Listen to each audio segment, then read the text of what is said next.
Ice Cream Conversation. Ice Cream Conversation. Let's go. Forever on the grind all day, every day. Ice Cream Convos, always real, they never play. Download the podcast, listen on any day. Why didn't I do this sooner? Only thing you ever say. Xaviera, best host of all time. All of the faithful listeners will say they never lie. Check every story they run, like me with the rhymes. When other shows report anything, it should be a crime. Entertainment news, yeah, I gotta get mine from ICC, and you should be inclined to do the same if you got half a mind. I do co-sign this lady to shine like Frankenstein. Cut it today design. IceCreamConvos.com. Tune in, yeah. This influence by IceCreamConvos.com.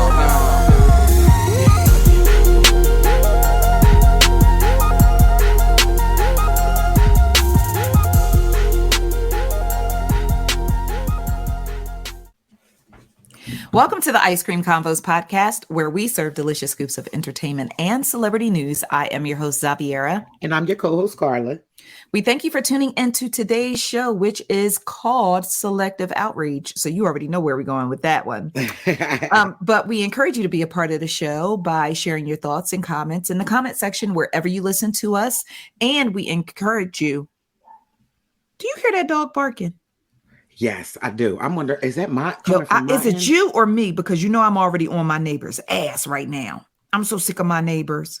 That's coming from my end. It is? Yup. Oh, it's all right. It's all right. Long as it ain't my neighbors, because you know I'm already hot with No, them. but I don't want it to come through. I don't even know if we talking, you're not going to be able to hear the dog. But let me tell y'all about my neighbors since we already there, because I'm hot as fish grease and I'm trying to control my cortisol levels because my stomach look like I'm finna have a baby. My neighbors had the audacity, the nervous system to actually have an overflow of trash. So they went to all the other neighbors in our cul-de-sac and just start putting their excess trash in our trash cans. Oh, damn. Oh, damn. Now, I don't want to be Karenisha. I don't. But my energy is telling me right now to go outside and take that bag out of my trash can and put it on their front doorstep. Listen, I understand the feeling. What you gonna do though? Because you know what? I'm gonna record this podcast. That's what's gonna keep me out of jail today. Recording this podcast. Guess who's going to jail tonight? God gonna post my bail tonight. What was it Joel who was like, I'm in jail, I need bail money? Yeah. Oh boy. Yep. That's my favorite part too, because it hit right on the beat. I'm in jail, I need bail money. Shout out to Joel. Okay. Yeah, shout out to Joel's and his fronts. His top and bottom plate. You need to stop. I swear, Joel teeth look like remember the teeth used to wind up and they used to go across the table like the chatter. Weren't they called chatter? Yeah, the little chatter. Shout out to Joel. But no, you in your bag. Wait, but to be fair, Joel's did get some new teethus. Because he proudly showed them off on social media. So shout out to Joel's and his new smile. He got a new smile, but he lost his wife. And Leslie went back by now. I don't know, child. You know, it really gets on my nerves. And listen, I feel like we about to freestyle this podcast, but we really going to get back to our itinerary. What really irks me is the people who, the minute they break up, they'll be like, man, F you too. Well, guess what? Ugly. Don't call my phone no more. You ugly. Your mom ugly. Your dad ugly. And your kids ugly. And your baby mama ugly. And then they hang up the phone. Now, sidebar again. I'm in my ADHD bag. I'm in my ADHD bag today. I hate the fact that cell phones don't have the banging option. Remember with them house phones, you could hang that phone up and you could miss the actual thing a few times and be like, blah, blah, blah, blah, blah, and then slam and hang up. True that. Cell phones, all you can do is hit the little end. Yeah. It only had the same. It don't have the same effect. Listen, you got a good point. I didn't think about that. Yeah, because you could slam that phone and like you could tear somebody's ear up with a landline. You could be mad and just bang it on the table. Yeah. Bah, bah, bah. My grandma. Remember the payphone? Man, people used to eat them payphone, girl. Because you got that hard, you got that metal. Oh, tear it up. That was the best slam in the world. The payphones. Yo, y'all don't, this younger generation that don't know nothing about pay phones and house phones, y'all don't know what y'all missed out on. Yeah, they don't. The ability to bang on somebody, truly bang on them. Hard. The most you can give somebody right now is doot, doot, doot. You just hung up. No, I'm talking about clang, clang, where you have to bring the receiver. Yes. Remember the receiver? Y'all don't know about no receiver. Not the receiver, though. Y'all don't know nothing about a receiver. When you had to bring the receiver down from your ear because somebody just click, clack. You know, my grandma used to do that to telemarketers. And she used to blow a whistle in the phone when Hold on. Since we Yo, blow the whistle got a whole nother meaning to me. The whistle, though. She used to blow the whistle. See, that's back when telemarketers used to call. Now they just, the fact that, and that was before caller ID. Like, all right, we really dating ourselves right now too. Man, I don't mind it. I remember life before caller ID. I remember life before call waiting. If the person was on the phone, your ass had to wait. Not unless you be like, yeah, operator, I'd like to make an emergency breakthrough. Oh my gosh, the worst, right? Y'all don't know nothing about the emergency breakthrough. And I would do emergency breakthroughs for dumb stuff like, girl, Michael Jackson on TV. Like, bullshit, right? Like, yo, that's an emergency though. Hold up though. One of the cons though, real shit, that's just on my brain of a landline. Depending on who phone you use, that shit stink. Oh, they smell like they mouth. Because all that spit on it. It's nothing but a collection of spit on that receiver. And listen, don't act like you never and your own house phone. I'm gonna tell you the ones that really, really got you. Remember the phones that was like the banana shaped receiver? Yeah, that's what I'm talking about. Because the only way to get it to your ear good, it had to lay on your mouth. On your mouth. Everybody spit. You spit. Yo, your whole mouth. Yo, I would be such a germaphobe. That was a con, right? Yeah. Only your tail in the germs, but in the year of our Lord 2023, if I had to use a house phone, like a receiver, oh my goodness, take it back though. The pay phones, you know how many niggas spit on? Oh, stop! I know. I was trying to avoid that one. Yeah, any and everybody. Just holding it up to your ear alone is bad enough. Yeah, our immune system's over this shit. I'm just it used to be. Yeah. I'm still saying I'm a stinking person. I need that.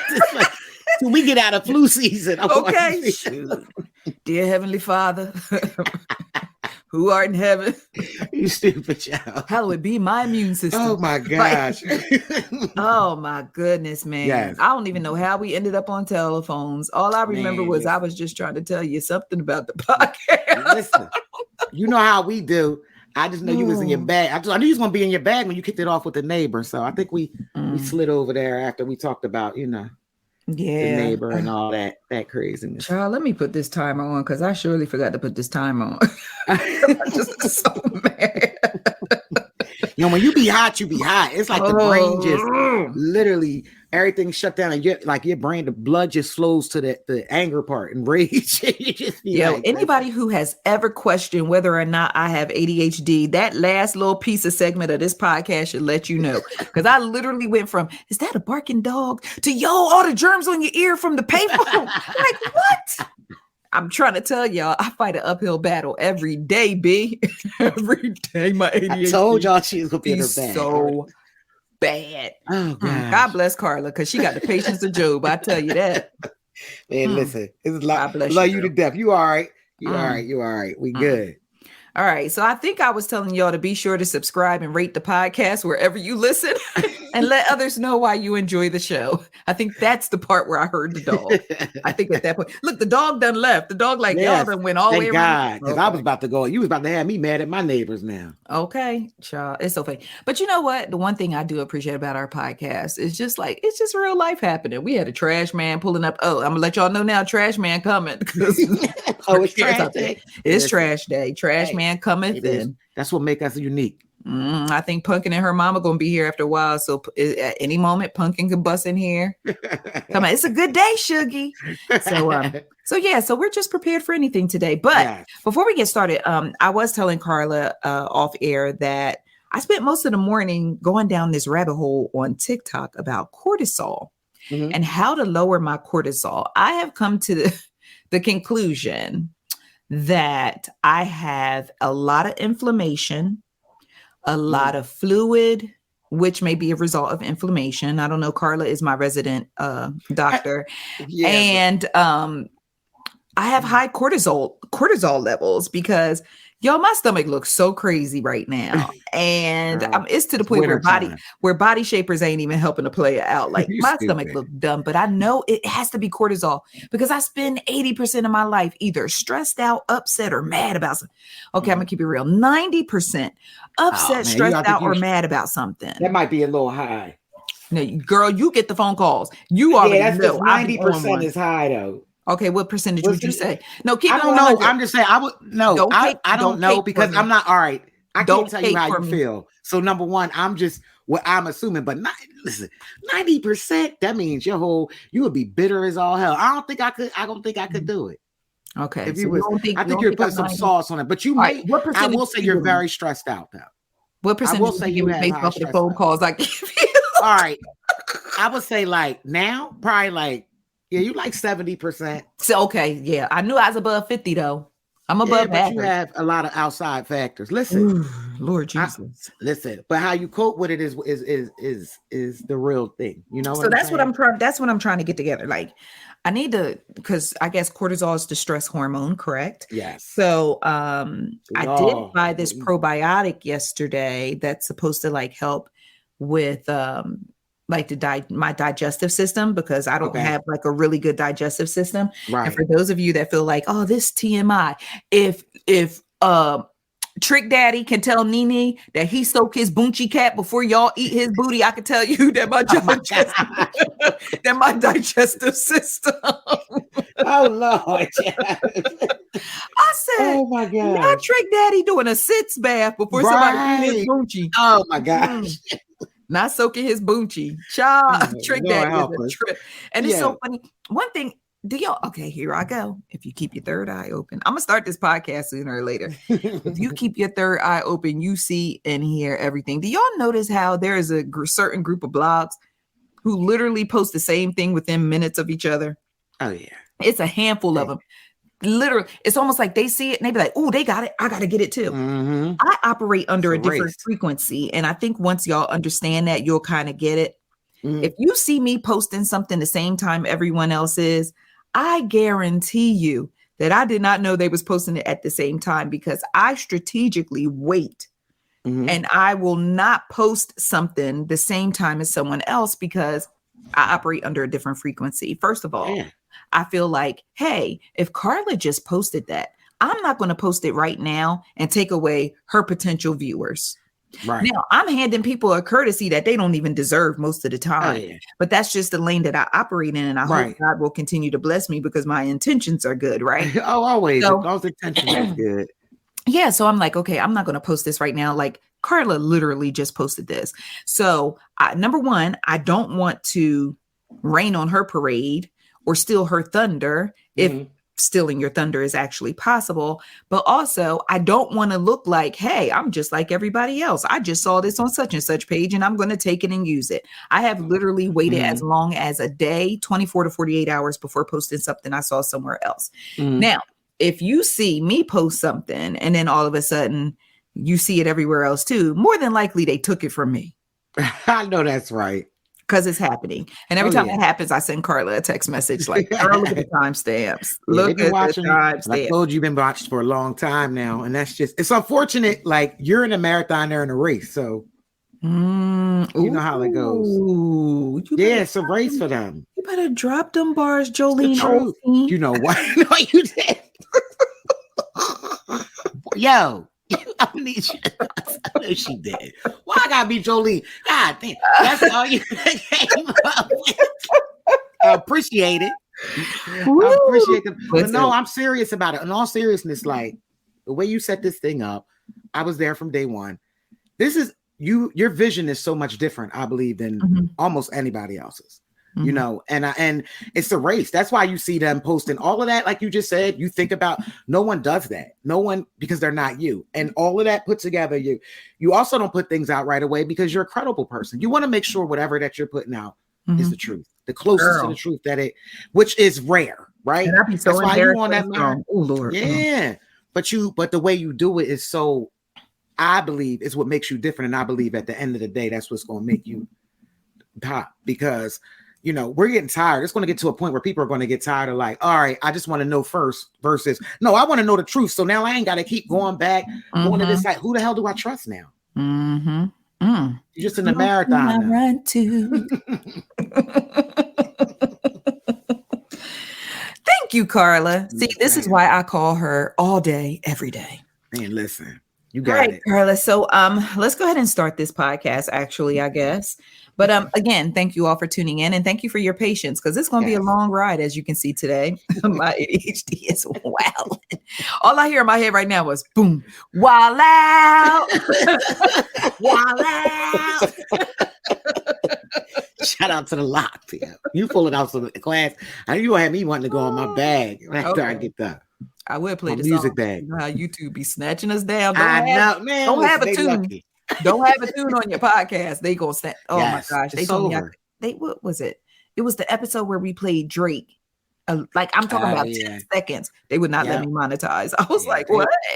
Wow, right? Let me call Drake's baby mama. She'll straighten this out. Right. All right, guys. So let's go ahead and start the podcast. Very sad news to report. In our last podcast, we did ask you all to keep Tom Sizemore uplifted in prayer. We are sad to report that his family had to make the difficult decision to take him off of life support. The actor suffered a brain aneurysm. They said the brain aneurysm was triggered by a stroke. Is that typical? Typically, the stroke triggers the brain aneurysm? It can. Or they can be together or separate. They can be together or separate. Okay. Yeah. So the thing is, and I had to, when you write these posts, especially after someone has passed, I always try to, with everything that I write, I always try to treat people with the same courtesy that I would want to be treated with. Right. Mm-hmm. But at the same time, I'm supposed to be a truth teller. Right. Oh, right. I got a good subject that I want to talk about, but I'm going to get through Tom Sizemore because my ADHD wilding right now. Tom Sizemore, while he was an incredible actor, his personal life was very, very bad. Mm-hmm. His domestic abuse convictions, his drug addiction, a lot of that stuff overshadowed his career. Mm-hmm. Because at one point in time, Tom was, I'm going to say he was one of the elite supporting actors. Yeah, I agree. You would watch a film and be like, no, he in this too. Yeah. Yo, he in this too. And, and that's how I came to know and love him, because he was always like going to that party and you always run into that one dude that could dance real good. And you'd be like, no, here. Yes, right. And as someone who loves movies and loves films and television, that's how Tom Sizemore really got on my radar. And I was like, yo, this my boy. So, to kind of see his career kind of fall back to some of the transgressions in his personal life was difficult. So, I didn't, in writing the post about him passing, I didn't want to pretend he was a saint, but I didn't want to paint him to be a devil as well, because someone said it so well. They said, because, of course, you got the people where you be like, oh, R.I.P. Tom Sizemore. He was an abuser. He was a drug. You always have the people who want to be loud. And, it's almost like going to the cancer rally yelling, what about people with heart disease? I know, right? So, yeah. And it's like, yo, everybody got a clock that got to get punched. Yeah. And regardless of how good or terrible somebody was, Shonda little brother belonged to a family. That's right. And that's the thing. Like, it's all about just the way you feel about somebody. They have family. They don't feel that way. Yep. Like they love the person for what they love them for. Yeah. And the person said, the tweet that I saw, they said, listen, Tom wasn't an angel, but he still was a human being. Right. And just as we appreciated parts of his life, we can at least show him some respect in his death. Exactly. I like that. Yeah. So, and I'm paraphrasing. I tore that up, but it sounded way more impactful the way they said it. I'm just trying to paraphrase, but that's what I took from it, is what I'm telling you in this paraphrase. But So, my sincerest condolences. I think he has 17-year-old twins that he leaves behind, and his brother. And I don't think he had a lady at the time, but as far as an update, I want to go ahead and give you an update. Ricky Smiley appeared on the Today Show, and he opened up about the passing of his son, Brandon Smiley. Some of you may recall Brandon passed away, I think, late January. He passed away suddenly. It was really, really suddenly. And, you and I we discussed it privately. And I had suspicions of, Brandon's possible cause of death. And Ricky Smiley pretty much confirmed it on the Today Show, saying that Brandon died of a drug overdose. Ricky talked about how he received a phone call from Brandon's girlfriend, and he hopped on a plane. But he did note that the toxicology report hasn't been returned, hasn't come back yet. But it takes a while sometimes. Yeah, but just based off all the circumstantial evidence and what they know and what they've been told, he does believe that his son passed away from a drug overdose. So I just want to continue to keep the Smiley family uplifted in prayer. Yes. Him and Master P are in a club where none of us want to be, where they lose their child to drug overdose, Yeah. And so just my prayers to him. Another update that we have is Alex Murdaugh, the disgraced South Carolina attorney whose family probably done swiped out half of South Carolina. Man, listen, it's so much. Yo, that Murdaugh, that right there, that thing go deep. Yeah, and I never even went down that hole. I know the very base, and I can't even say I know the basics, but I don't either. I listened and it made my head spin. Yeah, we talking about. I think Netflix got a series out right now where they was talking about a girl who fell off a boat in the sun, and then somebody ended up murdered, and then I heard the maid ended up dead, and then he took a life insurance policy out on the maid and got like $4 million or something dollars. Never gave the family a dime. Yeah, it was wild. Rich folks shit. Rich people, them champagne problems, that champagne pain, and it is something else. But he got 2 consecutive life sentences for the murder of his wife and his youngest son. As he should. So he maintains his innocence, as they do. Yeah, as they do. I guess you got to, right, at this point. Yeah, because it set the appeal up a little better if you maintain your innocence. You know what I'm saying? Yeah, done. He's done. The Sweeties Pies. What's his name? Oh Lord, Tim Norman. Oh yeah. Yeah, he finally got sentenced. But here's the thing. He thought he was being slick because he took to social media like a day before or 2 days before his sentencing to go ahead and continue to maintain his innocence. But he too was also sentenced to 2 consecutive life. Well, I don't know consecutive. I'm gonna take consecutive out. But he received 2 life sentences for the murder for hire plot against his nephew, Andre Montgomery. Now, this thing right here had the Black community. Child, we were sitting around the water cooler about this. Yes. Now, for those of you who are unfamiliar, James Tim Norman is the son of Robbie Montgomery, who is the owner and founder of Sweeties Pies, the very, very popular franchise that ultimately ended up having its own reality TV show on OWN. And that's how a lot of people nationwide got to know them. So in September 2022, a jury found Tim guilty after witnesses testified that he paid an exotic dancer named Terica Ellis $10,000 to lure his nephew to North St. Louis. And then he paid another N-word named Travell Anthony Hill $5,000 to shoot and kill Andre. Awful. Terrible. So you paid the whole more money to lead and lure this young man. And this is the thing. There's so many cautionary tales tied up in this. It's like, don't let women lure you to places or trick you. Oh, you can forget that. The power to, I'm not being smart. Like, it's been going on since the beginning of time. I just think men, that's their weakness. Like, yo, seriously.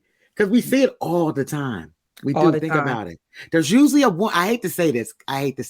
Y'all might grab me up for it, but most of the time when you see some real shit go down or somebody ends up dying, somehow, some way, a woman is either used or indirect. Like, not all the time, but a lot of times, especially when it comes to illegal stuff. Mm-hmm. I had a friend who was the roommate of a very, very Grammy Award winning, Source Award winning hip hop star, legendary hip hop star. And remember, I told you I was like really surprised that he had a roommate. Okay. Yeah. Okay. So he had a roommate.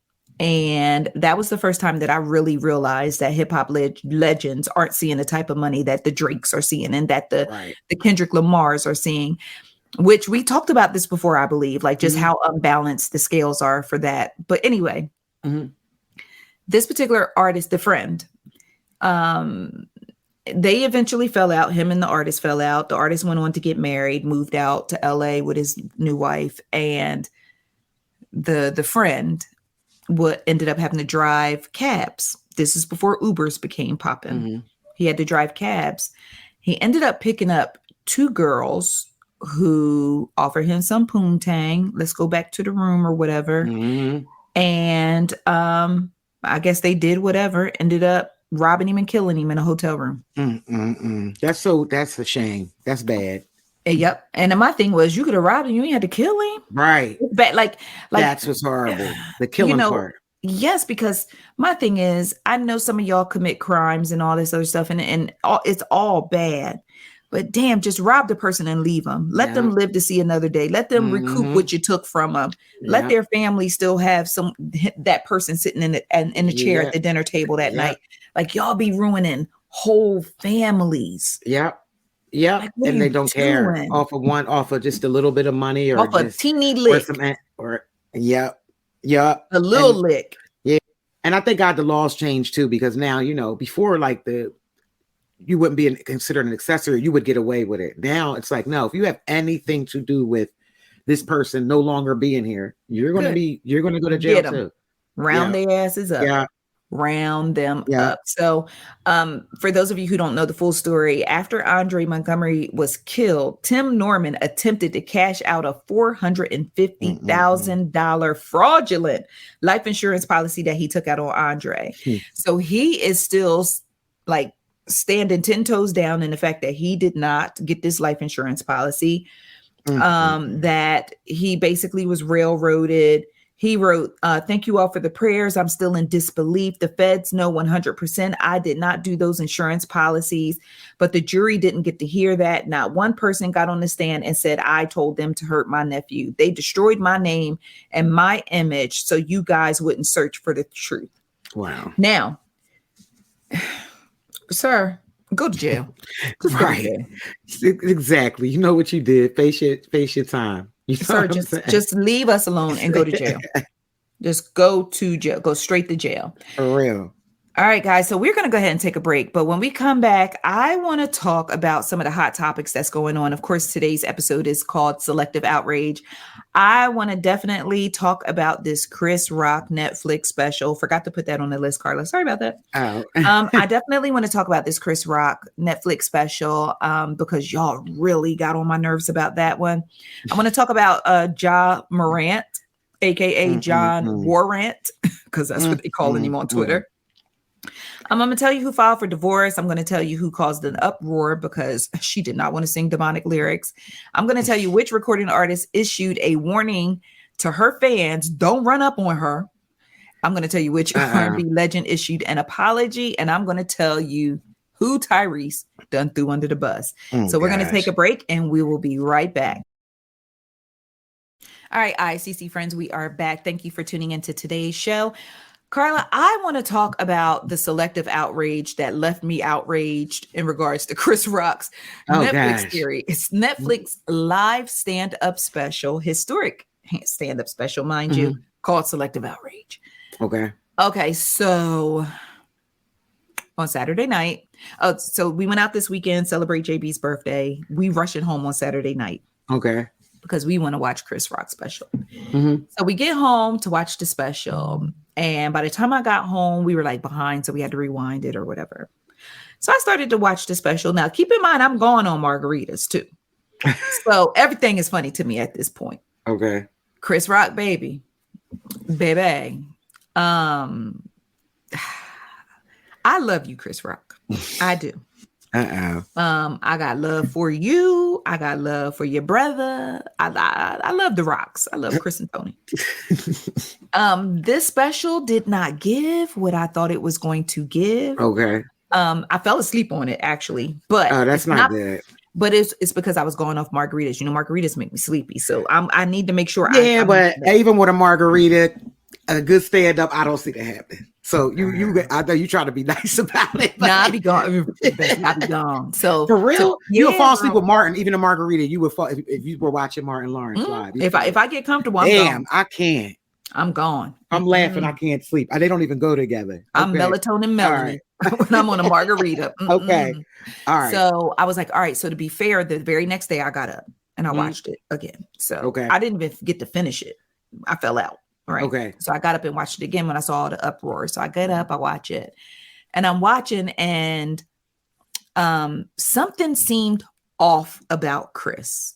Mm-hmm. I don't know what it was. I think maybe it's because it was such a the first artist to do a live stand-up comedy special on Netflix to be streamed worldwide.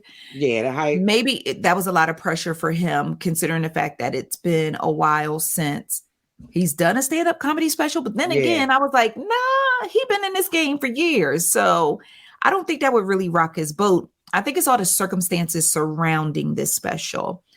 Netflix decided to do this live stand-up comedy special and stream it around the world. Why? Why stream it around the world? Why a live stand-up comedy event? Because the Oscars are also streamed around the world. Mm-hmm. So, which makes sense. Which makes total sense, right? I think this was the first time that Chris Rock knew that everybody in that room or everyone tuning into that special, we all, and I'm not going to say we all, but a large portion of people came for one thing. We want to hear what you got to say about Will Smith smacking you. In the past, he's had the freedom of doing a stand-up comedy special. We don't know what he's going to tell us. We don't know what he's going to say to us. We just came for the kikis and the laughs and have a good time. Right. So he has a different set of eyes on him, and there's an expectation placed on him before he even starts. And I think that's a lot of weight that was on him. And I felt like I saw him carrying the weight. Okay. Which I don't recall seeing before in him when he's doing a stand-up special. Okay. So this is the first time that I felt like I saw him carrying the weight.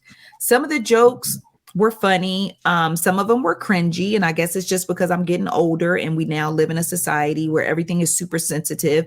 So in that moment, I realized that some of the super sensitivity in the world has actually rubbed off on me, even though I swear I'm still a down ass, I realized some of the sensitivity rubbed off on me, especially when he talked about abortions.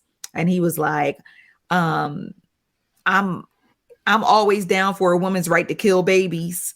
Okay. And while I understand how he was trying to present it as a joke, I don't know, for some reason it just hit different this time. But when he said, I do support a woman's right, he said, I think women should have the right to commit an abortion all the way up till the child is 4 years old. Now that made me holler. So, so, certain things were funny, certain things were cringy. Right. I also noticed that he made it a point of pointing out how amazing his daughters are. Okay. I feel like some people, and then every now and then he would make a joke and he would be like, oh, the last thing I need is another rapper mad at me. So, he would kind of throw us little morsels about Will, right? Without calling Will's name. Okay. He made it a point to really, really, really lean in to how amazing his daughters are.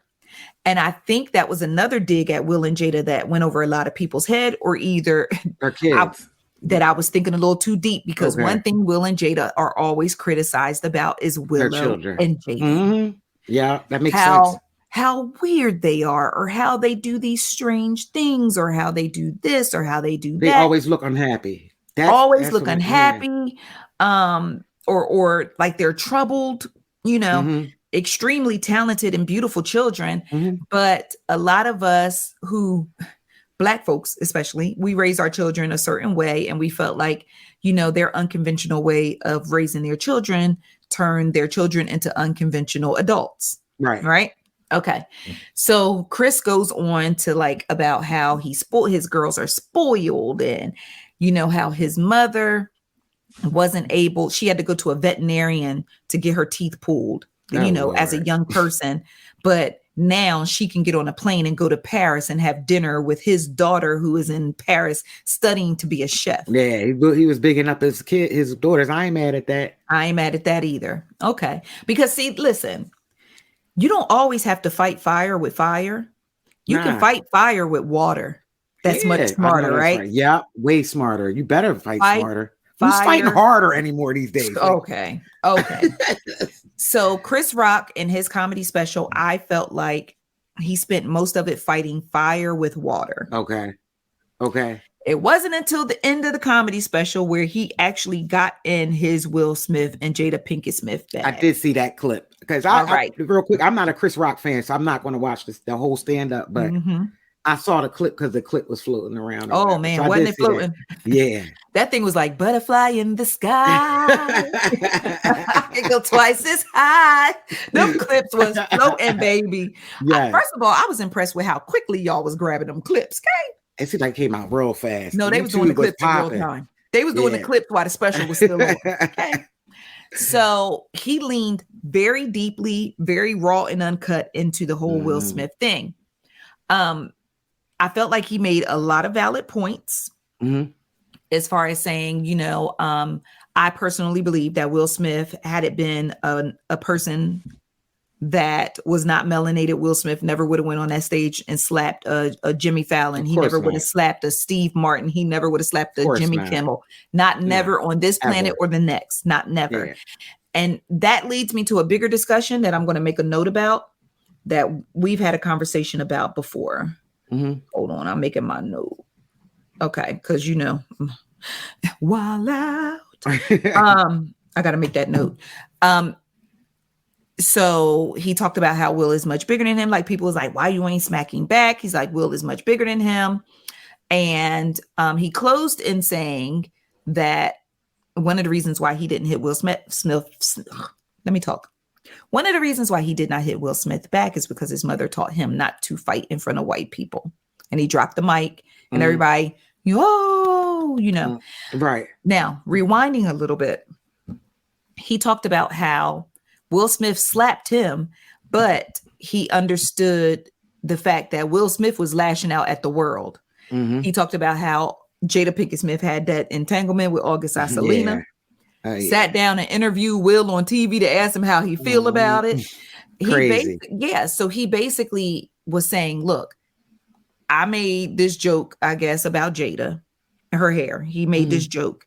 He minimized the fact that he made a joke about about Jada's hair, and Will Smith took huge action against what he considers to be a small joke.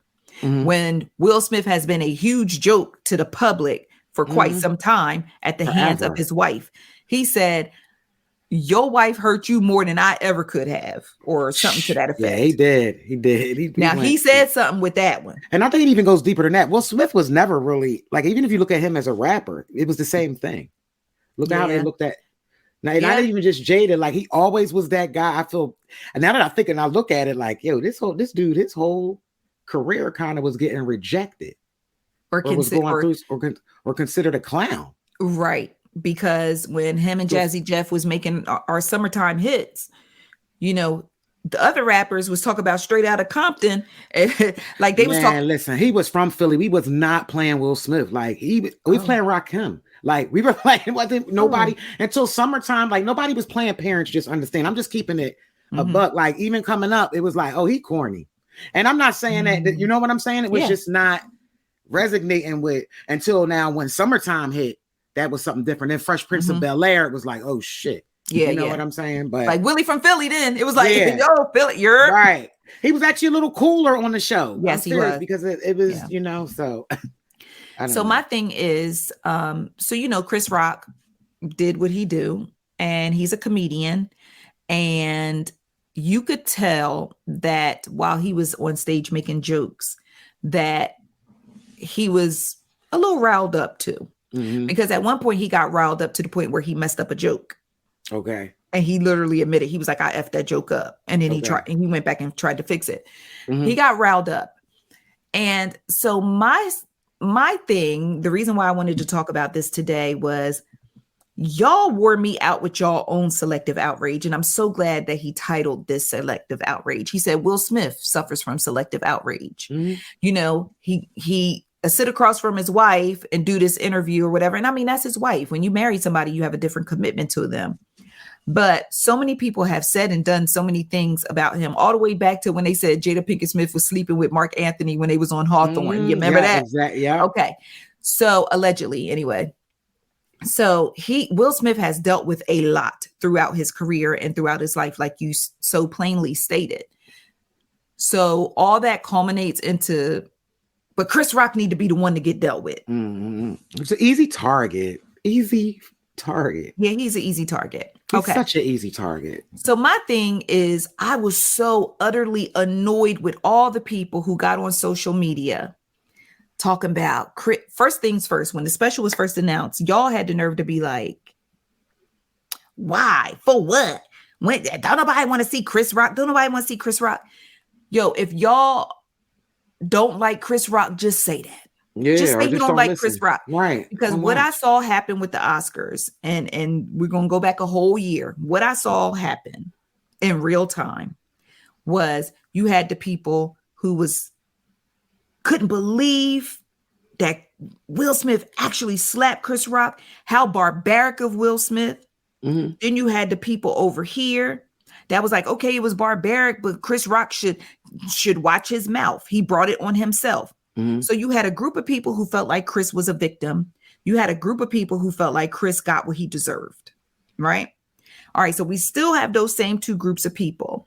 Mm-hmm. But then I saw where it became a popularity contest. Right. Okay. And although Will Smith assaulted Chris Rock, it became, well, we like Chris better though. So we like Will better. So Chris deserved it. At the end of the day, sticks and stones may break my bones, but words will what? Yeah, it never hurt me. Like, it's just okay. So my thing is, Will Smith, no matter what Chris Rock said, Will Smith physically hit this man. Mm-hmm. And assault. I don't know why we just call it with it. Yeah, that's an assault. I still to this day I'm tripping off this. Right? Yeah. He assaulted this man.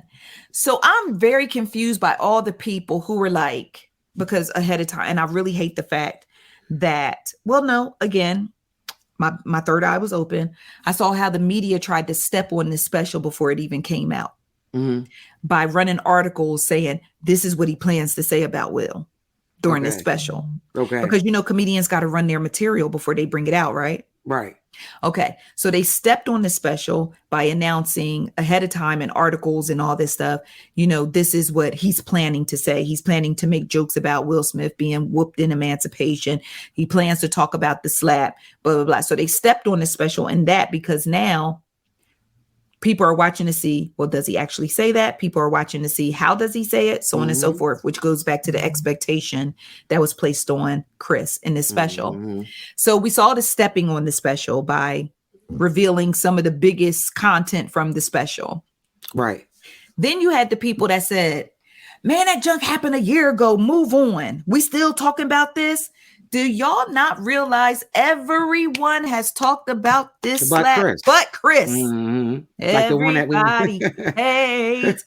That's the only thing that I enjoyed. It's so funny. I can't his stand-ups, but that show was so genius. Like, that's the weird thing with Chris Rock. So my thing is like, y'all gonna tell the man who actually got slapped he need to shut up and move on? Marlon Wayans strategically released his HBO comedy special days before Chris Rock did his stand-up, and Marlon's whole stand-up comedy special, which is titled God Loves Me, the entire, when I say the whole entire, from the time he comes out and thanks everybody for coming to the time he closes out and thanks everybody for coming, is about Will Smith slapping Chris Rock at the Oscars. Oh, so he was lying on the Breakfast Club then, because I saw a clip where Marlon was like, yeah, it's not, the whole thing wasn't really about Chris and Will, because you ain't listen to that. No. You got to listen to him on there. He's defending himself. I was wondering why he was defending himself this morning. The clip that I caught. No. It's literally about, the whole thing is about the slap. What Marlon did was Marlon talked about how I'm not going to go into too many details, and for those of y'all who want to watch mediocre comedy. He started out talking about how he wanted to be in comedy. Now, here's another thing. I felt like Marlon jumped in the pile down on Chris Rock because Marlon in his special, he talked about how he wanted to do comedy and he was so excited about doing comedy. And his brother Keenan did a movie called I'm Gonna Get You Sucker. He was so excited to be in the film. And he ended up being pedestrian number 3. And Chris Rock ended up getting like the most iconic line in the film. Can I get one rib? He gave it to his brother, gave it to Chris Rock. So then he goes on to talk about, basically paints Chris Rock as this huge asshole. Oh my gosh, you got to watch that. All right. I'm just kind of surprised. I heard something totally. Okay. People He paints Chris Rock out to be this huge asshole who always was like, what is the word that they use now in social media? Always, oh my gosh, what is it they call, like, not pounding down, beaten down? What is the phrase they always use? I don't know. Because they used it about Chris Rock saying that he's always something down on women, black women or whatever. So basically he was just, I'm going to use the word piling on because I can't think of the phrase right now, but he just painted Chris Rock as this huge asshole. And I was sitting there looking like, wow. He was like, yeah, you know, he was like my evil big brother in comedy. My mean big brother in comedy. Wow. So yeah, so he painted Chris out. So he talked about how he was on stage and he was trying to do stand-up and Chris heckled him so bad that he quit stand-up comedy. I heard him say that this morning. Okay, so that's something that he said is true. That's what he said for how many, 10 years or something like he claimed? No, he said he quit for 20 years. Okay. Yeah. Okay. So he said, you know, that Chris Rock heckled him or whatever. So the whole basis of Marlon Wayans' stand-up comedy special was Will Smith smacked Chris Rock at the Oscars. Not because Chris Rock said something about Jada. Not because Chris Rock was disrespectful. Will smacked Chris Rock because God loves Marlon Wayans and that he got the opportunity to see Chris Rock basically get the shit slapped out of him on national TV. What a narcissist. Jesus. How did he make that about him? How did he make, so that was all about him? That whole slap became about him? So he basically did this whole setup about saying how Chris Rock did this, that to him. Chris Rock said this and that, and the third to him. Yeah, I got you. Growing up to the point where he finally gets to see Chris Rock get slapped in the face. And then he joked about how Will Smith reached all the way down in Florida, came up through Atlanta, went through DC and slapped so he, oh my gosh. So he makes this whole joke about it. Then he goes on to talk about Jada Pinkett Smith and how he had a crush on Jada Pinkett Smith.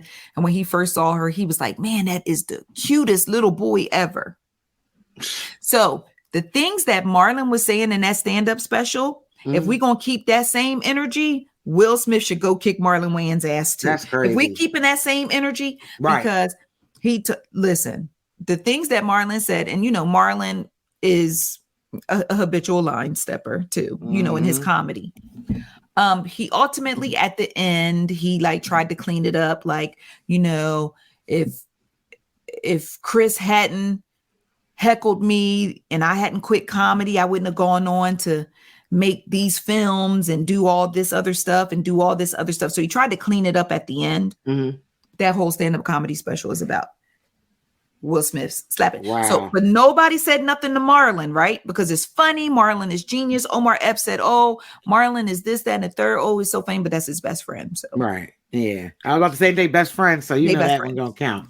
So, but Marlon allowed to take a whole hour to talk about what happened to Chris. But y'all mad that Chris took 10 minutes, 15 minutes to talk about what happened to him. And my bigger point is, y'all have done more for less. It's some of y'all sitting in jail right now because an N-word stepped on your new Jordans. Yeah. It all come down to who you like better. That's it. It all boils down to who you like better. People are confusing subjective and objective things, and it gives me a headache. Because at the end of the day, the man was assaulted. He never said a goddamn word all this time. He never said anything. He says something now, people are mad. It's like, yeah, I'm telling him to shut up and move on. And then people, the biggest thing I saw was, now I see exactly why you got slapped. You should get slapped again.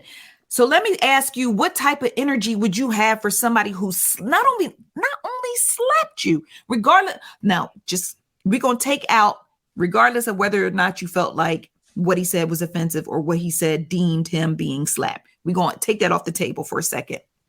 I just want to ask everyone who feels like Chris Rock should have shut up, he should have moved on, or he deserves to get slapped again for what he said in that special. Mm-hmm. I just want to ask y'all, what type of energy would you have for me if not only did I slap you, but I slapped your ass on national television that was telecast around the world? Exactly. What type of energy would you have for me? And like you said, step on a shoe. People have been shot dead because somebody laughed. You talk about a live. It don't even have to be a live. It don't even have to be national television. It could be around a crowd. We already know Black people do not like to be embarrassed. Period. No. Period. No. People have been shot. So that's why it's just like, you know, it's so hypocritical. You got to love the internet. It's so hypocritical because every time I read a tweet or a post that was like, Chris Rock deserved to get slapped again, I was like, man, I hope when they go to Walmart today, somebody just randomly slap the shit out of them. And I want to see how you going to handle that. Yeah, it's crazy. People don't think, you know, they think about whoever their favorite celebrity is, and then they just run with no matter what. They right. Y'all wearing me out with this selective outrage. Now, whether or not the stand-up comedy special was funny, again, it's subjective. Like you got people who think Marlon Wayans' stand-up comedy special was hilarious. Now, for me, I had laughable moments. Okay. Oh, man. I just got to update. I typically don't do this, but this update comes from New York Daily News. Karla, did you hear about the 4 Americans that were kidnapped at the border going into Mexico? No. Oh, I've been kind of dipping the news a little bit. Yeah, I've been trying to. I mean, it's just for personal. There's so much going on. Wow. Okay. Well, just a quick update for those of you who are aware of this story. They say 2 Americans kidnapped in Mexico found dead. The other 2 still alive. This is wild. So, all right. I think we should take a break. Before I go to break, the one note that I made that I wanted to just touch on real quickly.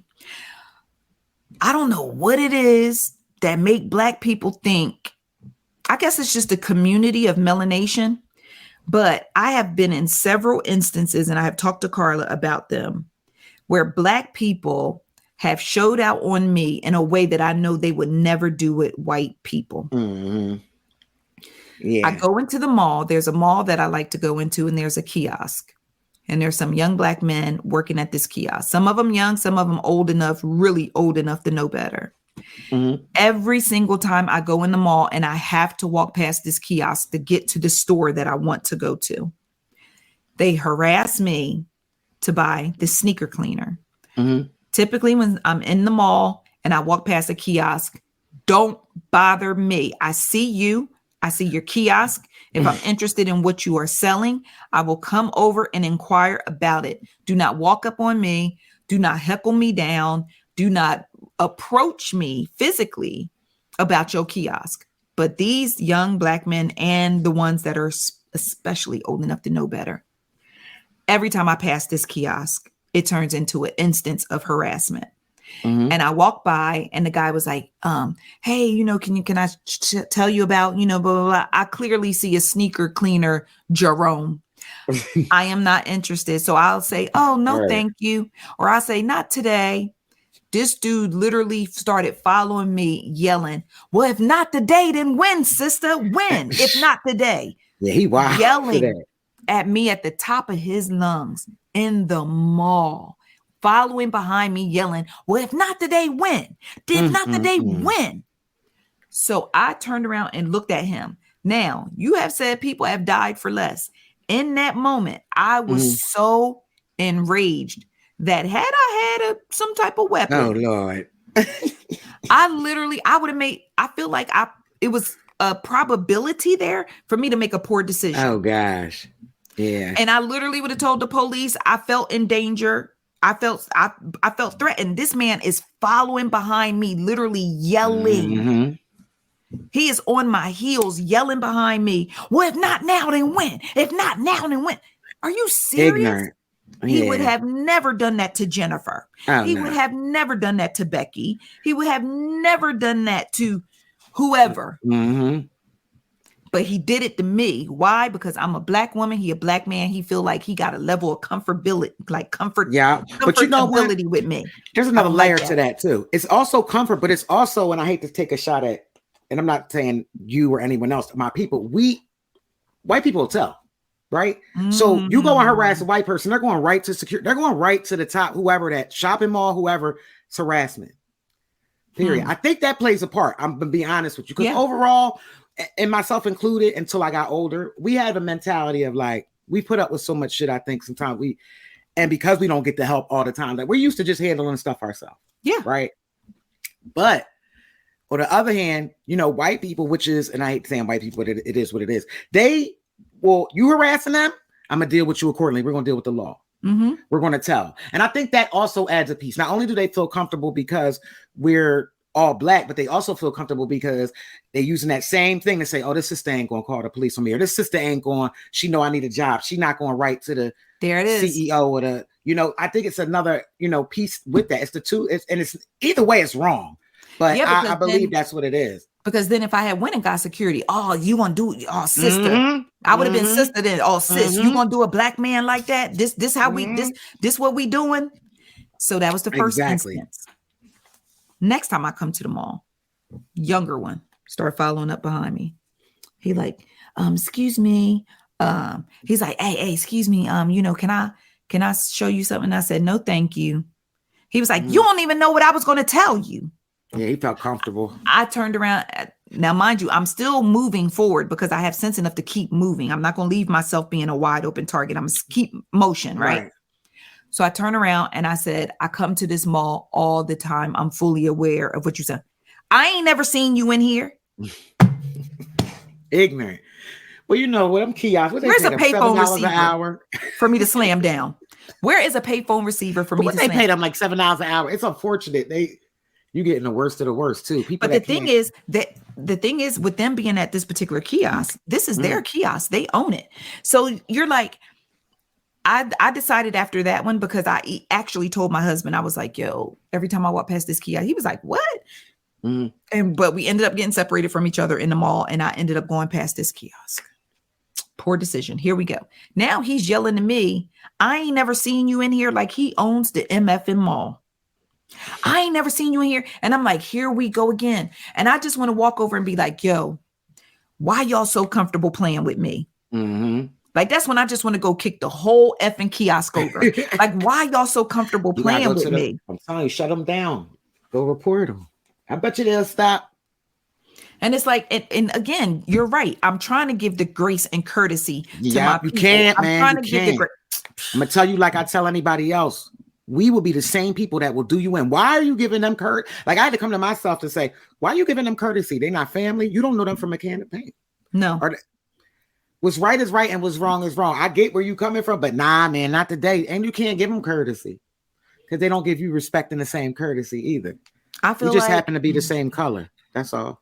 I feel like I extended my courtesy the first 2 times. Yeah. It's to the point where I haven't even gone back to that mall because the one store that I want requires me to walk past that. Wow. You might have to write it. You might, I suppose. I'm telling you, you got the power. Shouldn't stop you from going to the mall from your favorite spot. Listen, it's either that or you're going to end up fucking one of them up. So you might be even right. So that's why I always tell people think I wasn't always like the way I am now. I tell people in a minute, I will call the police on your ass fast because I know what I have to lose. Remember when Martin was like, excuse me, can you tell all of us where we could find some toothpaste? Like, I'm getting ready to go in there like, oh, excuse me. Like, I'm getting ready to go like rolling 60s in there deep. Are you serious right now? All right, let's take a break. We'll be back. All All right, ICC friends, we are back as always. We invite you to be a part of the show. Feel free to drop down in the comments wherever you listen and let us know your thoughts and opinions on the topics discussed today. All right, Karla, I told you we was going to be talking kind of long, so I'm going to go ahead and move through these. What is going on with your boy Ja Morant? Man, my boy, I don't live in. Speaking ain't of Memphis, people, ain't Memphis right next door to Tennessee right next door to Georgia. I was about to say, speaking of people, we need to call the police on. Man, no, listen, I'm so mad you try to swing him up here. He I sure did. Listen, not this time, right? Listen, I remember how it's so funny because when I think I had texted you when we heard the first, not the first, because it's been like what, 2 incidents this last week and a half, back to back. We had a teenage boy, even though it happened a while back, but they pulling his Carfax report right now. Yeah, they pulling his Carfax. I just think this is what you just being a wannabe thug. Like literally, you have everything every young black boy dreams of, right? Mm-hmm. Most young black boys in the hood dream to play basketball in the NBA. In the NBA. Slim chance, slim. It's one of the hardest leagues to ever professional leagues to get into, right? You made it. This dude is close to this dude could make in the next couple of years $1 billion just off of a contract, right? Sheesh. And you want to be a thug. I don't understand it. You want to be about and you know what's so crazy? Because I kept hearing people like, well, how we know John ain't really about that life. So I started like, all right, let me really, really look into his because I know, he played for Murray State. I know a little bit about his background, but I don't know about his bio. So yeah, you grew up with your mom and dad was there. You had a 2-parent household, and the town that he's from is like Danville. Somebody in South Carolina, correct me. It starts with a D. I think it's Dancel, something like that. But the population is like 3,000 people. It's a good area. You didn't come from like that. You understand? Because a lot of times, we'll judge somebody and we're all right. For example, I'll say Allen Iverson. I know I'm all over the place, but no, you go. Like AI grew up in Newport News, single mom. His background was kind of and the reason I'm bringing AI up because I'm tired of people also. This is not the same as Allen Iverson's troubles that he had when he was here in Philly. AI's was family stuff around him, women. This is all Ja. This is all Ja. I mean, you can start with they had the incident where I think it was the Pacers. Okay, there was that incident, right? I believe one of his friends got ejected. There was some type of confrontation or argument during the game. Friend got ejected. After like everything's all said and done, it was either Pacers security or staff of the Pacers. I know it was Indiana. They're coming out in the parking lot. Well, they got red dots on them. And this is all documented. This is all coming out now, but they said they know it was coming from Ja was in the passenger seat of the SUV. And it had to be, I guess it was his friends or whatever. So that was one incident. Okay. And then you hear about the 17-year-old. Yeah. We kind of talked about that, right? That he hit pistol whip, whatever he did to him, right? Pulled the gun out, whatever the situation is, because this is all alleged. But you, the common denominator, like after those two stories came out, why would you go on IG Live? IG Live. Social media gonna be the death of y'all, yo. Yo, it is. Social media gonna be the death of y'all. It is. AI would have never got on. I'm just thinking about Allen because I'm hearing too many comparisons and it makes me sick because it's like, no, this is all Ja just wanting to be. And I'm gonna keep it a buck too. Like his dad tried to act like he is boy, and I think that's the problem. But look at his behavior. Exactly.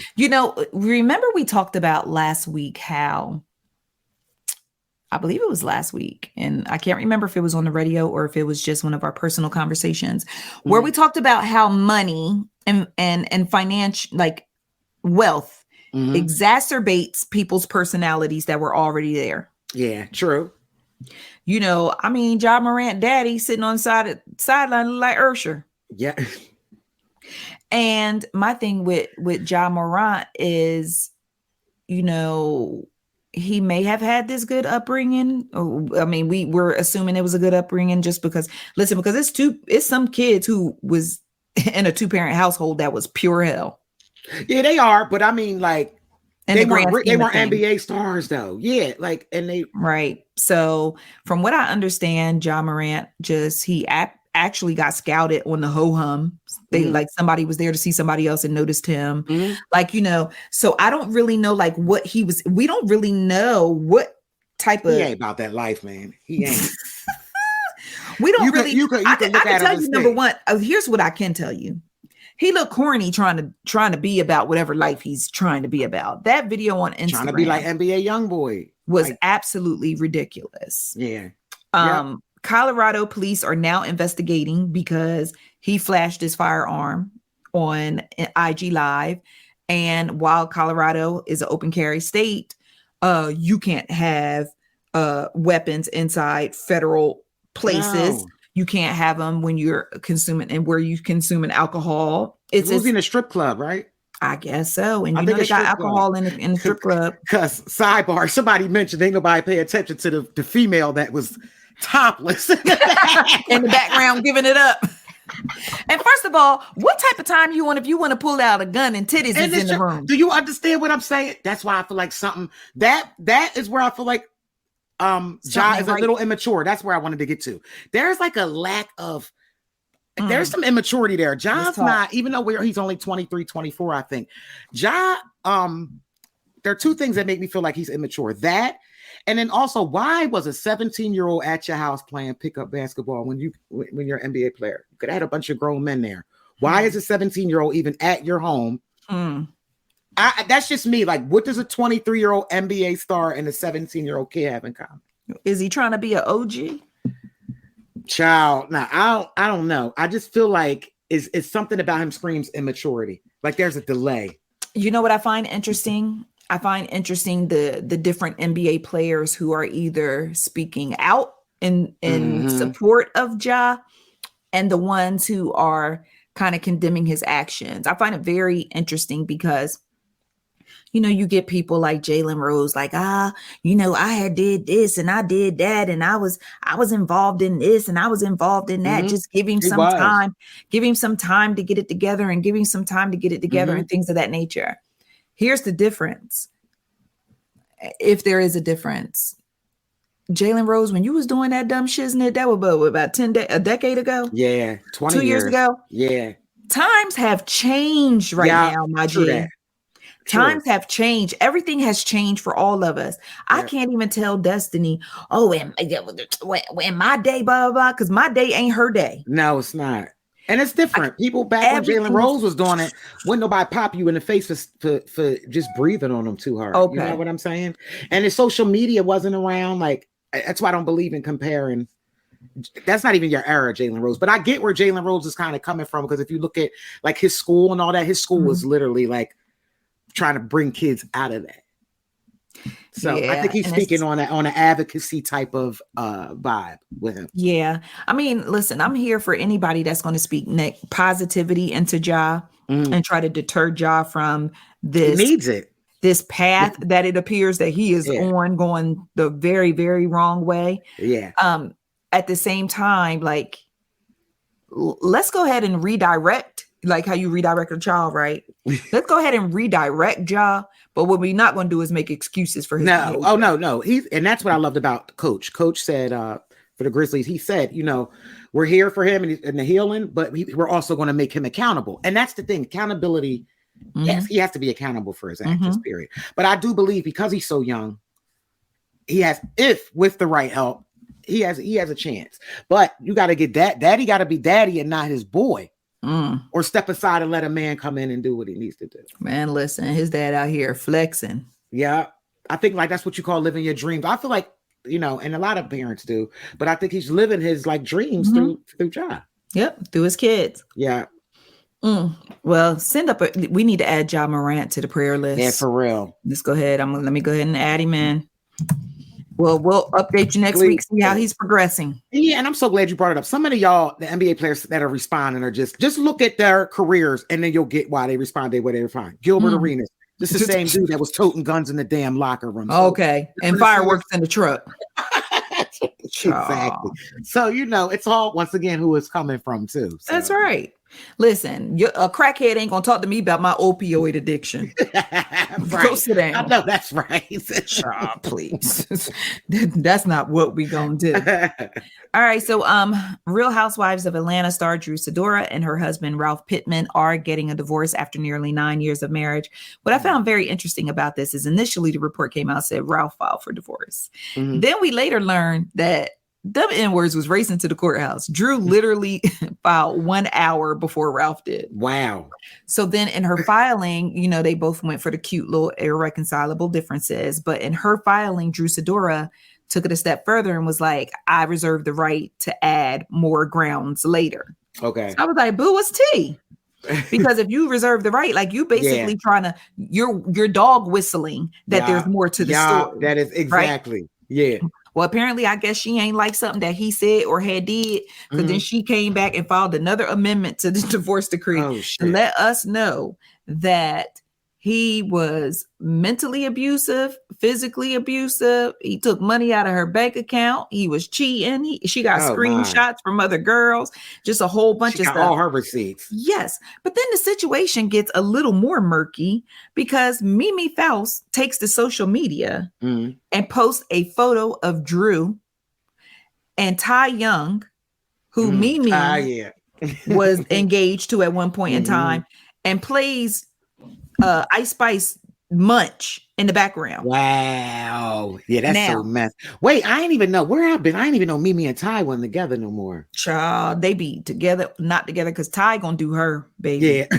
Ty gonna, let me tell you something. Ty gonna do her, baby. Okay, Ty gonna do her. So I was disappointed in Mimi because I'm like, Mimi, why are you out here playing subliminal games? You a grown behind woman. Say it with if you got something to say it with your chest. Yeah, for real. And just make sure you dip and duck when Drew try to slap you, because that's what type of energy we on right now. Period. Why can't people just address people? Like when you know somebody picked the phone, why everything get addressed online? Number one, why does it get addressed online? Number two, I know why it was addressed online. Remember, we talked about it before. Anytime someone goes online, it's about exposing somebody. Right, it's not about getting to the bottom of it. It's not about getting resolution. It is all about exposure. Nothing more, nothing less. Yeah. Well, it could be more and less, but at the heart of it, it is about exposure. You're right. So this girl filed for divorce and everything, and we all looking, oh man, the divorce, blah, blah, blah. He took her money, blah, blah, blah, blah, blah. And then here you come, being messy Bessie. And you decide to post this picture of them two together and put this song behind it. The fact that you put this song behind that was horrible. About a munch. Wow, for that takes it to the next level. Yeah. And then she had the nerve to comment on one of the blogs saying, well, if you know, you know. If you don't, you don't. That's messy as hell. Man, you being messy now. Yeah. Like, ma'am, it's bad enough you was playing with these. Never mind. Where'd you guys go? Where was you? Just do it. Just do a before and after photo of Mimi. I'm gonna leave it at that. Just do a before and after photo of Mimi. Okay. First season of Love and Hip Hop versus today. Just do that. I know that's right. Yeah. And you got the nerve to be okay. So I just like stuff like that. And you know, we've discussed this. These are the things that taint my perception of people that I once had respect for and that I once appreciated. Like I'd have been to Mimi's house, sitting in her kitchen, eating her food. And I'm like, Mimi, girl, what are you doing? Right. What are you doing? For real. And mind your business. Yes. The person that I was in her house breaking bread with her is not this person. Well, maybe she was. I just got one version of you. I don't know. You never know. I don't know. But whatever it was, but again, hurt people act out. So she probably was hurt about it. I don't know. It's whatever.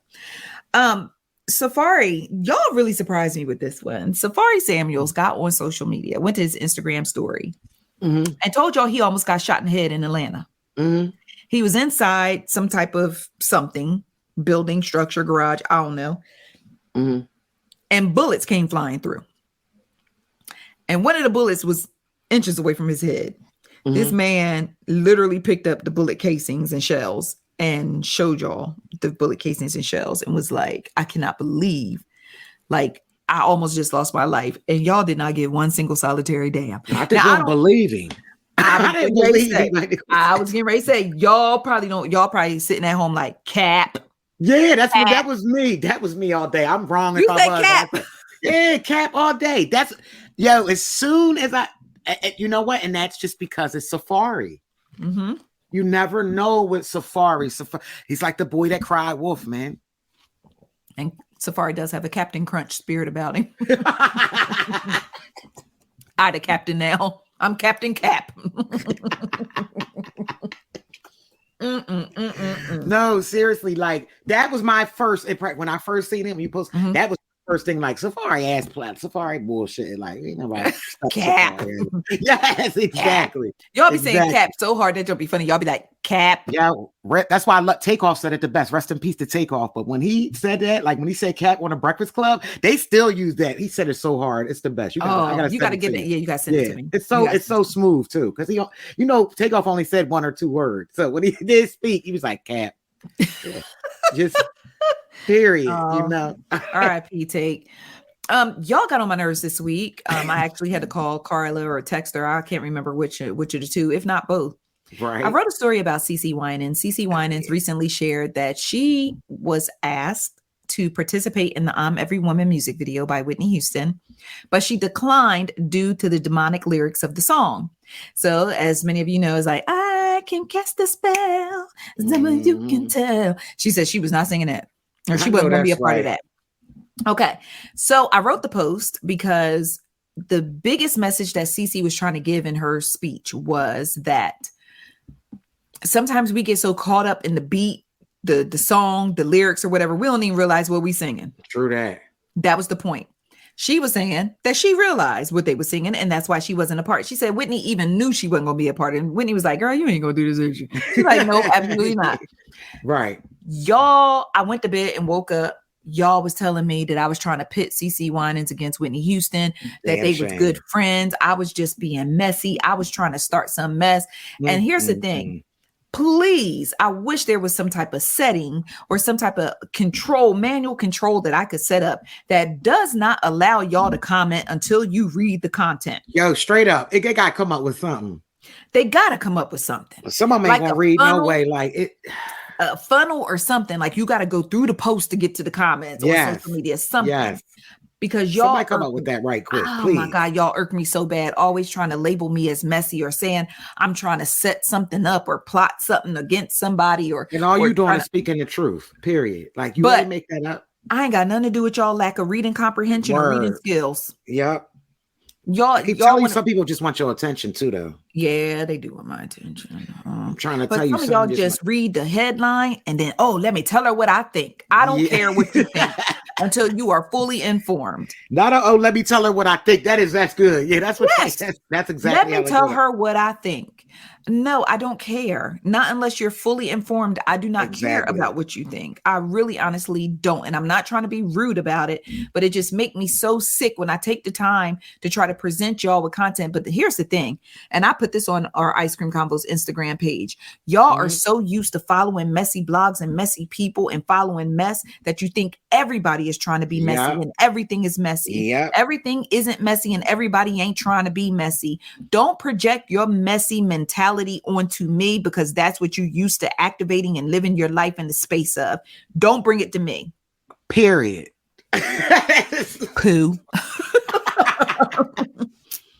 Oh my gosh. Facts. I'm glad you put it. Yeah, y'all.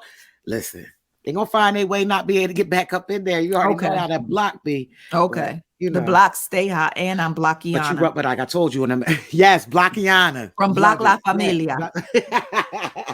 That's that marathon now. That's that marathon. It's good grief about it. Y'all so tiring. That's why my stomach's so big. Y'all can be messing with my cortisol levels. Get on my nerves. Actor Isaiah Washington announced that he is retiring. He announced his early retirement from the entertainment industry, and y'all in words said bye. That's terrible. Poor Isaiah. Now I don't know, bestie. Poor Isaiah. Nah, you gotta look at Isaiah's Carfax report, not his IMDb. But you know me, I don't know. I gotta find some of y'all mistake-free people out in the world. There it is. Okay. That's the vein you in. Okay, I forgot. That's where I'm at because all right, if you ain't kill nobody, abuse nobody, like that's just where I'm at, man. Yeah. I mean, I feel what you're saying, and I think too, I'm a little biased because I did watch an interview recently, maybe 5-6 months ago with him, and I'm like, oh, you know what, Isaiah? Maybe I felt like he was redeeming himself. I felt like it was good. And he had the redemption code. Yeah, and I got a bias for Isaiah too, because Isaiah was in, like, if you go back to like back. Oh my gosh, what? Some of the classic black, man, and he's so pro-black. Yeah. Clockers. Yeah. And I think, and it's so fun. Damn, you brought Clockers up. Yes. Clockers. He was in Good on the Bus too, wasn't he? I believe so. But Clockers is the first time that I really noticed him. Yeah. I think so too. I thought honestly, I didn't even know he was still doing anything. I thought he That's what somebody else said. Somebody was like, early retirement when you can't book a job. But trust me, he was still booked and busy. He was just on the first season of P-Valley. Y'all forgot. Oh, snap. See? He was still working down in the valley where the girls get naked. He was down there. He was right down in the valley. 1, 2, check them. 3, 4, break them. I think you said break them, not check them, break them. But yeah, so let me just tell y'all real quick. K. Michelle said, listen, don't be running up on stage on her. Okay. Mm-hmm. She said one of her fans ran up on stage and straggled her. I think she was trying to say strangle, but I ain't. Yeah, that's why I'm not trying to be What's the strangle? I'm not trying to be the shout out to Memphis. Okay. Exactly. Her and Ja. Was it Ja Morant that ran up on you, girl? She said don't run up on her because she's from Memphis and it could go a totally different wrong way. Okay. Right. And I love Kay.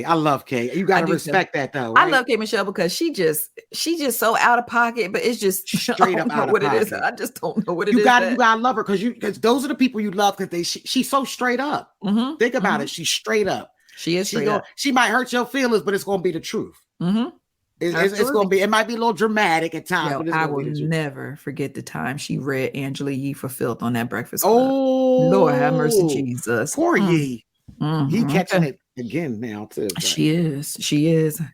Chaka Khan issued an apology. Speaking of catching it, y'all, let me tell y'all something about Chaka Khan. Chaka Khan, y'all gonna leave that diva alone. Chaka Khan said, "I feel for you and I love you." I love Chaka, man. But she gonna tell your ass exactly how a T.I. is. Always. And don't let her be on that white girl because she really gonna tell you what's going down. Okay. I live for her interviews. I live for them. Yes, and here's the thing though that I didn't appreciate about Chaka recently. Mm-hmm. Chaka did this interview. They were talking about Rolling Stone's 200 list of the greatest singers of all time or something like that. They had Chaka Khan at number 29. Y'all playing in her face first and foremost. Because listen, while there may be a few more people, and again, with these lists, we went down a rabbit hole last week. I'm about to ask you, what's the criteria? What's the criteria? We talking about what's the criteria? Because if we talking straight, singing in the background, no, y'all gonna stop playing with Chaka Khan at 29. You can't find me 28 more people who gonna sing better than Chaka Khan. I'm sorry, you might find. Listen, no facts. No, I feel the same way though. Again, subjective because. The only person that's coming straight to mind fresh off the bat is Whitney Houston, and I'm gonna do Aretha. Yeah. After that, we got to sit down. I gotta put Gladys there though too. Gladys, you know what? Y'all, please don't have my neck. But you know something about Gladys Knight's voice. Keep it. We talk about a queen. Keep it cute. Yo, you have never intervened in such a way. You have never. No. All right, go ahead. I'm sorry. No. I'm gonna go because I have never seen your face look like that. You was like, you leaned in real like. I love Gladys. I do too. I love Gladys Knight. I think it's just, it's hard to explain. Yes, because she sings in a lower register, like a Dionne Warwick. True, I put a Gladys and a Dionne Warwick. True. I put them like in the same tribe, right? I can agree with that. With the lower register. I was really surprised at Dionne Warwick's higher register with that song. You're gonna want me back. Yes. What? That is my jam. No, seriously, so many people have I didn't even know it was her. What? Yes. I was like, oh God. Because we were in the car the other day. And the Usher joint came on. No, okay. Chloe and Chris I'm about to say Chris Rock. Chloe and Chris Brown. You know, Chloe sampled that on that new song that they got. Oh, okay. Right. And I was like, yo, this sample is so hard because Usher used it too. And I was like, who? I was like, who is this? Because I didn't even know the original. And I was like, who is? I Googled who did Chloe sample in this song. It said Dionne Warwick. That's I said, nuts. This Dionne Warwick? Word, because I didn't even know. I would play it to y'all right now if YouTube wouldn't snatch us. I know, right? I already got it in my head because I love the Usher joint, like the way Usher the way they chopped that sample. Oh. Yeah, I'm trying to remember the title. I know I got the hook in my head. No, it's not not Superstar. No. Superstar is no, it's not hold on. All I got in my head is the hook where he be like, it's driving me crazy. It's driving me crazy. Yes. Get it. Yes, that is a classic. Yes. When that beat hit that beat, yes. Classic. Man, I wish Ursh would have went and did that verse. You're gonna want me back. Yes. And then when Jada hopped on the remix. Man, that was sick. Okay. I'm so tempted to play this song right now. Me and Karla just gonna play it when we get off the air. Yeah, we got to. All right. So anyway, Chaka Khan talked about Mary J. Blige the worst. She said Mary J. Blige effed up her cover of Sweet Thing, asked the girl about smoking crack, and it was a lot. So Chaka Khan got on social media and issued this apology. Listen, that apology was cute.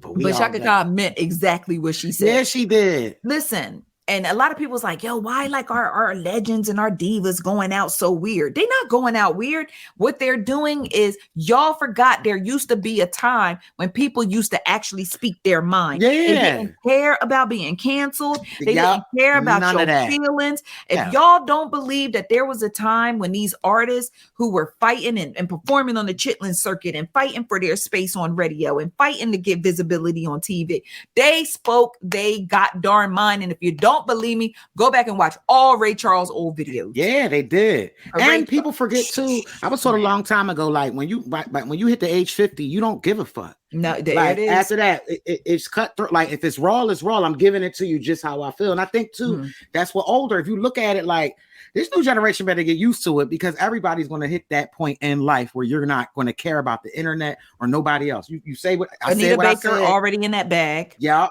Stephanie Mills in that bag. She heavy in the bag. Yeah, hey, she heavy in that. She talking about Beyonce. She heavy. That's right. What I'm trying to tell you. She came for y'all, queen. But they have a right? They do. Because at the end of the day, they paved the way for all of them that is singing. Beyonce, everyone that's singing now. And just like, listen, if Diana Ross get a mic in front of her, she might tell y'all a few things too.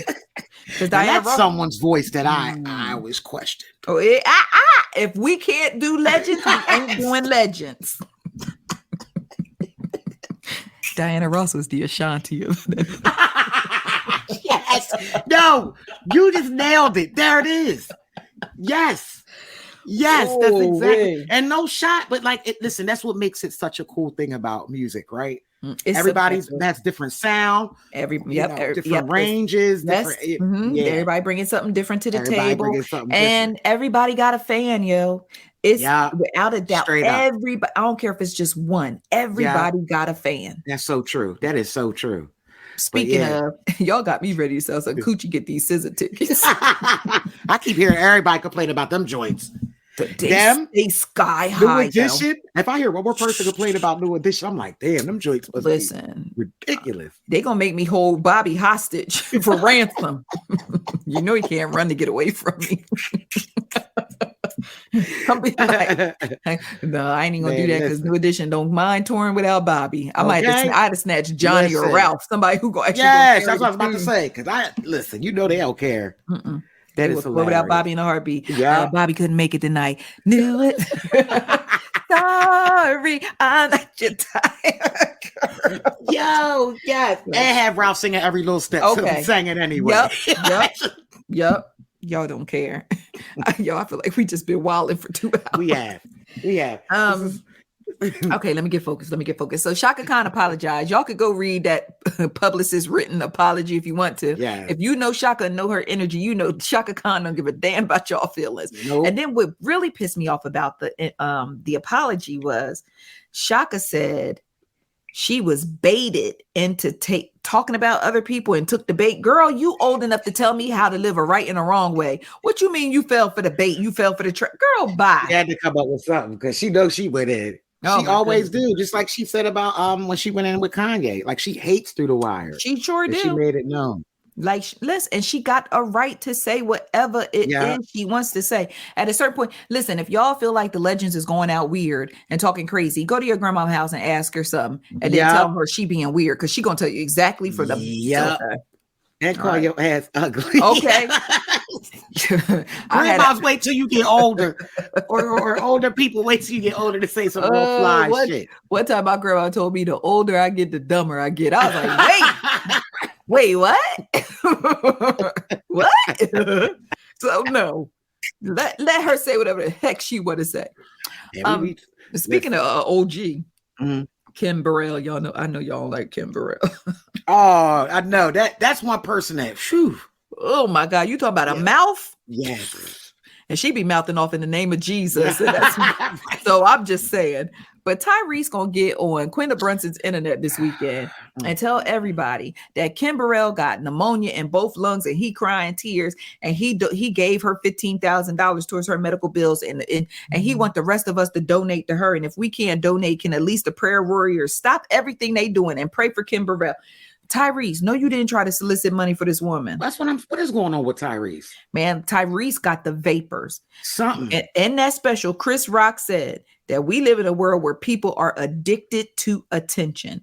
The minute Tyrese got anything that he can hop on social media about, like, Tyrese share a birthday with me, dog. We share a zodiac sign. I just don't understand what it is going on. Like, what is going on with his chemical imbalance? That's what I'm trying to figure out. And I agree with Chris Rock, but the difference is this: how much you're a celebrity. That's the ultimate. How much more attention? How much more attention do you want?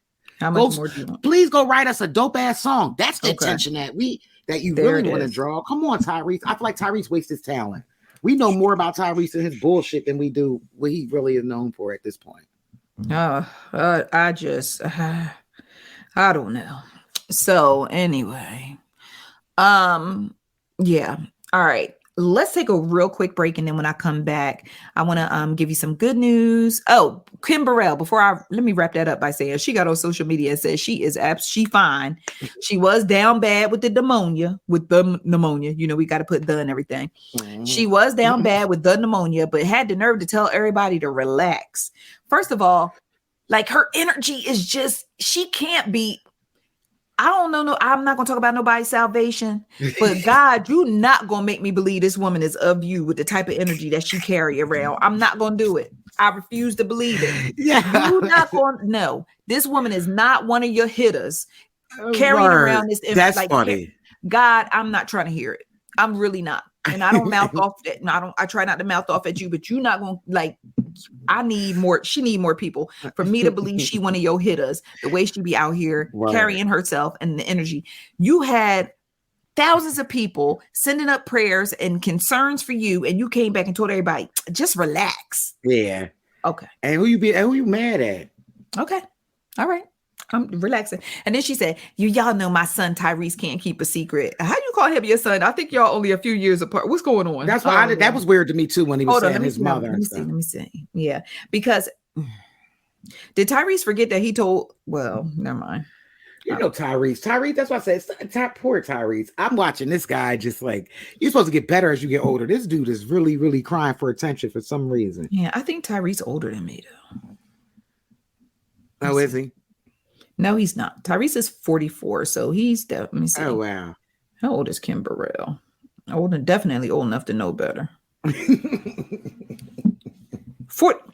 She 50 years old. He 44. Yeah, his mother, child. That's what I mean. Attention seeking. Okay. For what? Okay. And then told us to donate money to this lady. Wow. Okay. All right. Let's go ahead and take a quick break. And when we come back, I'm going to actually share some good news. We're going to talk some movies, and then we're going to get the heck up out of here. All right. So ICC friends, we'll be back in a minute. Hey, ICC friends, we are back. Thank you so much for tuning into today's show. I know it has been a roller coaster ride, courtesy of my ADHD. Karla, listen, you done hung on for dear life today. Yeah, we good. You done hung on for dear life. This is what we do. Yes, so some good news. Actress Tiana Paris welcomed her first child with her husband, James. Rotimi and his wife, Vanessa MD, welcomed their second child. They got a baby girl now. Oh, I know she's gonna be so cute. Yeah, she's gonna be adorable. Yo, that's so sweet. The way Rotimi loved Vanessa. Yeah, for real. That thing right there. Listen, yeah, she won. She won. Yes. She won. Yes. All right, so let's talk some movies real quick. Don't have much in television this week unless I just forgot. You anything in TV? No. Okay. All right. So in movies, y'all really mad that Yara Shahidi is Tinkerbell in the new Peter Pan movie? They are tripping. Y'all do know Tinkerbell is a fairy, right? Right. I know that's right. Word. A fictitious fairy, right? Because how many of y'all will be upset to find out the Tooth Fairy is black? Right. Like they bug how many fairies you know, first of all. You understand what I'm saying? Like, I can't get over some of this shit that people y'all be real mad. Y'all be real mad. Big mad. Shout out to Yara Shahidi as the black Tinkerbell. Y'all be real mad. Yeah. Oh my gosh. No damn reason. Okay. Just y'all. Okay. Creed 3 opened in theaters over the weekend, and congratulations to Michael B. Jordan, Jonathan Majors, Tessa Thompson, Felicia Rashad, and Mila Kent Davis and Wood Harris, because the film brought in $100 million worldwide. So congratulations to Creed. Creed 3, it was Michael B. Jordan's directorial debut, and it is now officially the highest grossing debut for a sports film. Wow. Yeah, they did that. And this particular film outperformed every Creed in the past opening weekend. Wow. Yeah. So just congratulations to Michael B. Jordan. That is really, really huge. Yes. I feel like this opens the door for more Creeds. I'm here for more Creeds as long as they're well done. I did do a review on Creed 3, so be sure to visit the Ice Cream Convos YouTube page to check that out. I'm back in my review bag. Yeah. I am seriously considering starting an ICC movie podcast for the channel where I just share like movie reviews. So y'all let me know if that's something you'd be interested in, or if not. Karla, you listening to anything? No, actually, I'm listening. You know what's so crazy? Not anything new. I'm actually stuck on Confessions of Fire. Remember Cam's first album? Yes. I'm back on that. What was the big joint on that album? Probably the biggest was Horse and Carriage. Horse and Carriage. Yeah, because then you had 357 on that joint. Yeah, you had Glory. You had a couple of joints in there, but I would say Horse and Carriage probably was the biggest song on it. I have to turn you onto this Instagram page where this guy breaks down the samples that hip hop, like popular hip hop songs have used. But he plays the original song. But the thing, and we've all seen or heard on the radio, like where they play the original and then play the some of my blends DJs do the same thing. A lot of DJs play with it. Now, but what he does differently that I think you are really, really going to love is he adds a visual element, right? Okay. So you know the sound bar. Anytime you're listening to sound, it's the sound bar. So what he does is when he plays the original, anytime any part of the original that's used in a sample, he highlights that particular part in a color, right? And then he shows how they turn. Then he plays the remix or the song that uses the sample, and then he highlights those parts of the original, like the colors that's highlighted. He kind of tapped. It's really good. That sounds dope. That sounds dope. Really, I'm all for it. Good. Samples are being reused so many times. Yes. Like I think I'm trying to remember what the most popular one is. I can't off the top of my head now, but it was been sampled over 100 times. Let's look it up real quick. Yes, I can't remember exactly, but it's a hip hop. I feel like it's I don't know why, like Lauren. I don't know why, like X Factor's and not X Factor. It's a Lauryn Hill song that's in my head that also has been used at least 30, 40 times. It says most sampled track. Number 1 is Amen Brother by the Winstons. Sampled 6,062 times. Wow. Yeah. See, I think I was in my hip hop bag. That's hip hop. No, I'm just looking up. Okay. Wait. I'm gonna put hip hop. 6,000. Sheesh. That's a lot. Them checks looking sweet. Yeah. And it's just funny that you said that, but that's dope because stuff is so like that's all we do now is sample. It says top 10 most sampled records in hip hop beside Change the Beat female version, 1,670 samples in hip hop. Okay. When we get off the air, we get off the air. We gotta look. Yeah, because it's a Lauryn Hill joint. I know they used a lot, and I just can't think of it off the top of my head right now. Oh, so you're used so many times. Oh, like, so you're talking about a song that's like, see, this one is taking us. No, not like the single. I'm talking about like just the beat itself. Is it the X Factor beat? I think it is. That's why I'm not sure. I think it's X Factor, but I'm not sure. Yeah, we definitely. And when we get off, we definitely. Because right now I can't think of stuff in my head, like off the top of my head. But I know like whatchamacall's been used a million times too, whatever the original sample was to the skating song, Bounce, Rock, Skate. That's been broken down into like, if you think about it, a lot. Wow. There's a lot of different beats. Even if you look at now, I think like Chris Brown on his was it Indigo? One of the song he has with her, that's been sampled like a lot, at least 10 times. Come Together. Oh yeah. Yeah, that's been sampled a lot. Yeah. There's still, I looked up it says with an estimated 3,316 uses, Lynn Collins' Think About It has become a favorite amongst producers. Kanye West used it, Snoop Dogg, even Beyonce on her latest album. The Think Break has been kept alive by countless producers. Okay. Change the Beat, Funky Drummer, Lottie Dottie has been sampled a lot. Yeah, I can. That beat, it's so simple too. I think that so simple. Yeah. Okay. But now it's just, we have that's a whole show. We gotta have fun with that one day. Yes. All right, guys. So I guess we can go ahead and get on up out of here. I guess I'll start putting out some content. But thank you all for listening to today's show. As always, we invite you to subscribe and to rate the podcast and to leave your thoughts, comments, and views and opinions in the comment section wherever you listen to today's podcast and past episodes and future episodes. I don't know. I feel like my brain is shutting down. You be right over there grinding. Yeah, but like you ever just be sitting and you're talking and you be like, yeah, and then you start coming down off the high. Yeah. Your body's getting heavy, your eyes are getting heavy. I think it's called burnout. Oh, okay. Yeah. That part. Yeah, that's interesting. Yeah. You be out there grinding. Listen, y'all just don't know how much she be out here doing. Oh my gosh. I'm so tired. The hats she wear. So tired. That's all. Tomorrow I'm very excited. Tomorrow I will be participating in the Black and Latinx Publishers Summit tomorrow. So nice. I'm excited about that. Okay. And then I'll talk about next week. But yeah, so so I'm excited to be a part of that tomorrow. Hopefully awesome. I'll stay awake. But y'all leave my cortisol levels low. You gonna be all right. Yeah, child. Lord Jesus. And listen, y'all stop messing with my cortisol. That's what you're real ignorant. Please leave her cortisone levels. Leave my cortisol alone. Behave. On and that's around your word. me. That's your word. On my site and around my site. That's your part of words? That's my part of words. Leave my cortisol levels alone. Yes, I love that. No, that's actually a good part word. Seriously. Thank you. Stress-free. There it is. And look, I'm about to go here. I'm still thinking about taking this trash back to my neighbor's house.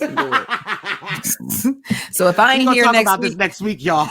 We're going to talk about this next week. If Karla potting by herself next week. I'm in jail, need bail money. Okay. I'm in trouble, need bail money. Yes, I'm in trouble, need bail money. Thanks for correcting me. No, it's all good. It's all good. All right, love you guys. Karla, do you have parting words though? Listen, laugh more, still be kind, hydrate, and just keep when you feel like waving a white flag, just don't do it. Just keep fighting. I promise you'll get what you want. Word. She talking to me again. No, I'm actually talking to myself this time too. Seriously, no. I talk to myself because there is no one to talk to. I'm talking for all of us. Listen, I ain't picking on you. Believe me. Yo, songs used to be so matter of fact back in the day. Yep. That and worse. I talk to myself because there is no one to talk to. Did he say that? People ask me why I do what I do. What I do. Shout out to Christopher Williams, right? Was it Christopher Williams? I guess. Yeah, shout out to Christopher Williams. I'm like, that's when Christopher Williams was fine. Oh my gosh. Yeah. He blocked me on Instagram.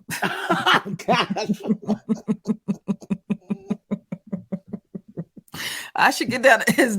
I should go to one of my other accounts and be like, "Tell me why." Oh my gosh! All right, okay. Look, we're gonna leave because I would just spend the next 5 minutes just freestyling and laughing. Yeah, listen, it might be better at Chris Rock's and Marlon.